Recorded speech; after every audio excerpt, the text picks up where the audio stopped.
আমি পাপি আবার হাজির হয়ে গেছি তোমাদের কাছে একটা নতুন ব্লগ নিয়ে। আশা করি তোমাদের এই ভিডিওটা খুব ভালো লাগবে। কোথায় গেছি দেখতেই পাচ্ছ, যে কোনো একটা জমজমাট জায়গায় গেছি। তাহলে ভিডিওটা দেখতে থাকো, কোন জায়গায় গিয়েছি তারপর তো বুঝতে পারবে। তো মেলার ভেতরে ঢুকতেই প্রথমে চোখে পড়ে যে জীবন্ত ভোলে বাবা। তো সবাই ভোলে বাবার কাছ দিয়ে আশীর্বাদ নিচ্ছে যাচ্ছে। তো আমরাও গেলাম, তার কাছ দিয়ে আশীর্বাদ নিলাম। আশীর্বাদ নেওয়ার পরে আমরা এবারে মেলার ভেতর প্রবেশ করছি। প্রথমেই বলে রাখি আমরা কোন মেলায় এসেছি। আমরা যে মেলায় এসেছি সেটা হচ্ছে মুকুন্দপুরের মেলা। বিশাল বড় মেলা। মেলাটা রথের দিন থেকে শুরু করে 24 তারিখ পর্যন্ত, জুলাইয়ের 24 তারিখ পর্যন্ত মেলাটা চলে। তো প্রথমে আমি মেলার ভেতর ঢুকতেই মনে করি ছোটোখাটো একটা মেলা, কিন্তু যত আমি মেলার ভেতর প্রবেশ করছি তো মানে মেলাটা এত বড় একটা এরিয়া নিয়ে মেলা হয়। আর বিভিন্ন রকম রাস্তার দুপাশে দেখতে পাচ্ছ দোকান আছে, আর খুব ভিড়। যেহেতু আমরা মেলাটা রবিবারে এসেছিলাম, তার জন্য এই রবিবারে এই মেলাটা মানে বেশি ভিড়। তো আগেই তোমাদের বলি, তোমরা কিন্তু ভিডিওগুলো দেখো, একটাও কেউ কমেন্ট করো না। তা তোমরা কে এই মুকুন্দপুরের মেলায় এসেছো এর আগে অবশ্যই আমাকে কমেন্ট করে জানাবে। আমি তো এই ফার্স্ট টাইম এসেছি, আমার তো খুবই ভালো লাগছে, খুব ভালো লাগছে।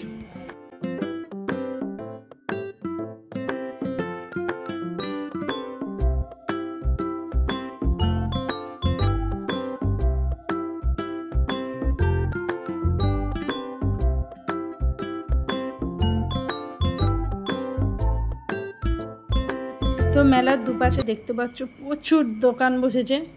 আর কি বলবো, আমার তো সাজাগোজার জিনিস দেখলে ওখানে তো পাগুলো যেন আটকে যায়। সাজাগোজার দোকানে যেন যা দেখি যেন মনে হয় সব নেই, কিন্তু কি করব, নাগরদোলা চড়তে হবে, তার জন্য সামনের দিকে আরও এগিয়ে যাচ্ছি।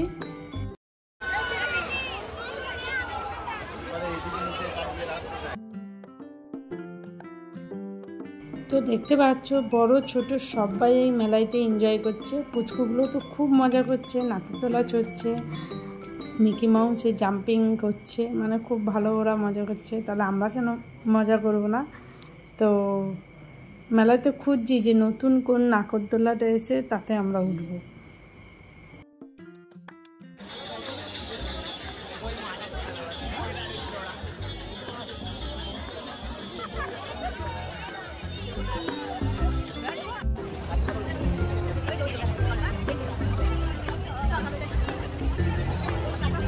আমরা সবাই মিলে ঠিক করলাম ওই নাগরদোলায় চড়বো, কারণ ওইটাই আমরা কখনো উঠিনি। তবে এই নাগরদোলার নামটা আমরা কোনো সঠিকভাবে জানি না, এখানে এই মেলাতে এসে এই ফার্স্ট টাইম দেখলাম।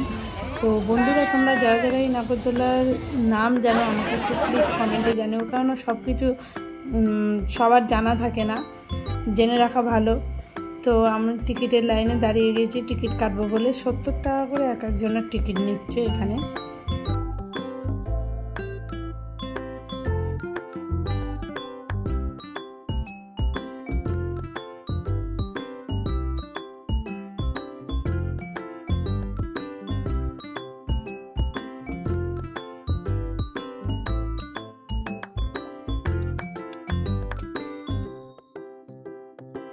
তো দেখতে পাচ্ছ আমাদের 3টি টিকিট কাটা হয়ে গেছে, এবার আমরা নাগরদোলা উঠবো।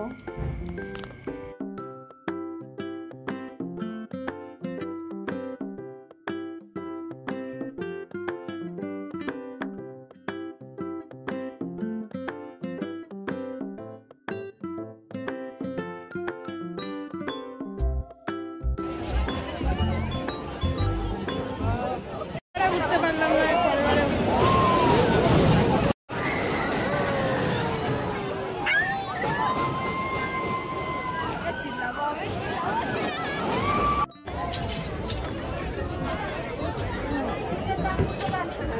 তিনজন। হ্যাঁ,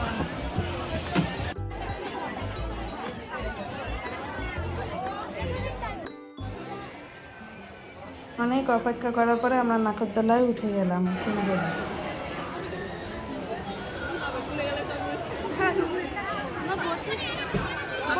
আমরা শেষমেশ এখানে পৌঁছাতে পারলাম। তারপরে দিয়েছে একবার চুল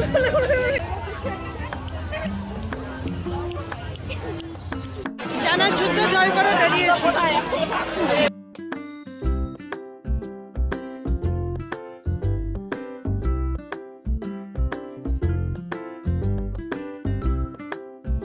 দোলনা চড়ার পরে এত ভয় লাগছিল আর গায়ের ভেতরে ঠকঠক ঠকঠক করে কাঁপছে, এমনিতেই আমার শরীরটা একটু অসুস্থ। তো আমরা সবাই মিলে চলে আসলাম মেলার বাইরে একটা দোকানে আইসক্রিম খাওয়ার জন্য। সবাই মিলে এক একটা আইসক্রিম খাবো, যে যার নিজের পছন্দ।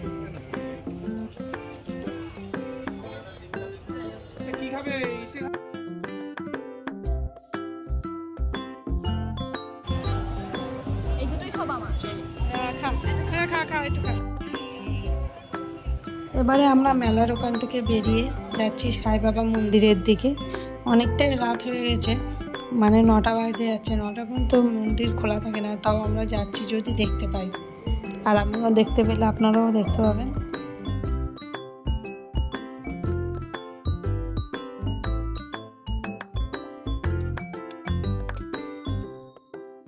যে কথা চিন্তা করতে করতে আসলাম সেটাই ঘটলো। মন্দিরের গেট দেখো বন্ধ করে দিচ্ছে, তাও দেখো বাবার মুখ, সাই বাবার মুখ দেখা যাচ্ছে। সাই বাবা মন্দিরের বাঁ দিকে একটা শিব ঠাকুরের মন্দির আছে। তো আমরা সাই বাবা মন্দিরের বাইরে বেরিয়ে আসলাম।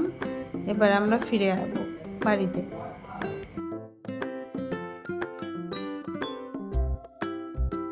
মেলাইতে আসবো, জিলাপি পাঁপড় ভাজা খাবো না তাই কখন হয়? তো মেলাইতে এসে আমরা প্রথমে জিলাপি খেলাম, পাঁপড় ভাজা খেয়েছি আর ঘুগনি খাচ্ছি। ঘুগনি তো আমার খুব ভালো লাগে, যতই বাড়িতে ঘুগনি রান্না করি না কেন, দোকানের বাইরে ঘুগনিটা খেতে আমার বেশি ভালো লাগে। আমি মানে মেলায় গেলেই ঘুগনিটা খাই, আমার খুব ভালো লাগে। তো খাওয়া দাওয়ার পরে বাড়ির জন্য আমরা কিছু জিলাপি টিলাপি আর গজা কিনে নিলাম, মিষ্টি গজা।